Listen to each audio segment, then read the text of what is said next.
17 people have been arrested in clashes with riot police in the Philippines after what had been peaceful anti-corruption protests turned violent. They came in the wake of a scandal in which lawmakers and other officials are accused of pocketing large sums of money while awarding contracts for flood control projects.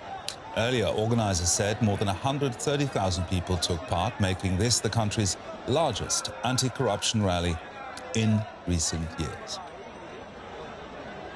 And we can now talk with JC Gotinga in the Philippine capital, Manila. He's a journalist with the online news site Rappler. Now, JC, can you tell us more about why so many people are protesting today?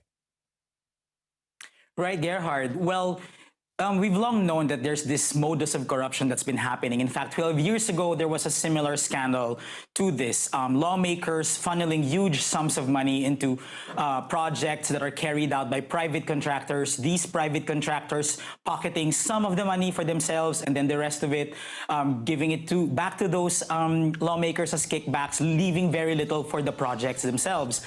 Now, what triggered this groundswell of frustration with the government is that President Marcos very recently exposed like some top 15, like 15 top private contractors that he said bagged a huge sum, like somewhere around 100 billion pesos worth of these projects, and many of them having ties to politicians, if not co-owned by relatives of politicians themselves. So what's happened recently is that we are getting a more accurate sense of the scale of just how rampant this corruption is. And it also doesn't help that the Philippines has gone through disaster after disaster in terms of climate change and typhoons and floods.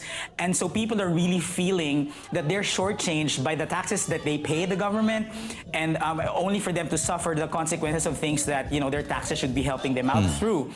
And it also, today, by the way, September 21st is the anniversary of the declaration of martial law in 1972, when the father of President Marcos put the country under martial law. So there's just layers and layers of how generations of corruption has really held the country back from progress, and the people are just saying now they're really fed up.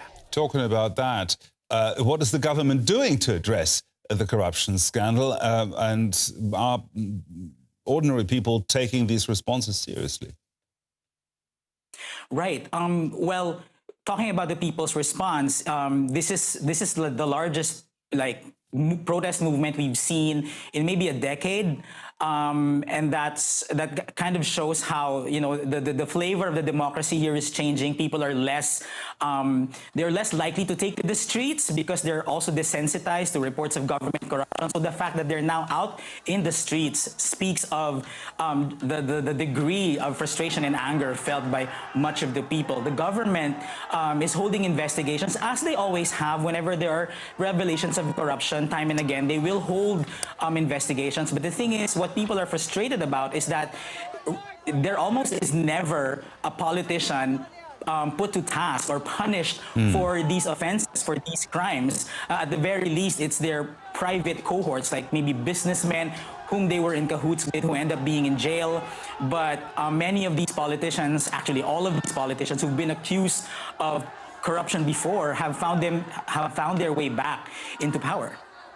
Now, there were some clashes at the demonstrations today. How would you characterize these protests? Were there violent protests? Right. So what we need to know about these protests is it's not a single group that's behind it. So it's this whole gamut of progressive voices, the liberal establishment, some even supporters of certain politicians like Rodrigo Duterte, some supporters of Marcos himself. So it's a very diverse group.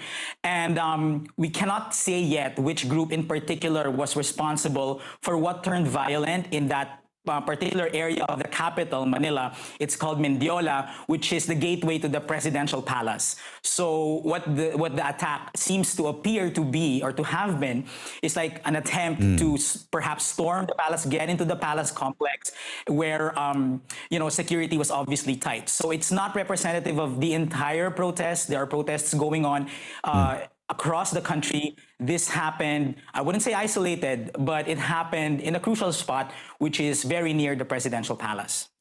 JC Gotinga there, a journalist with a Rappler news website in the Philippines. Thank you very much. Thank you.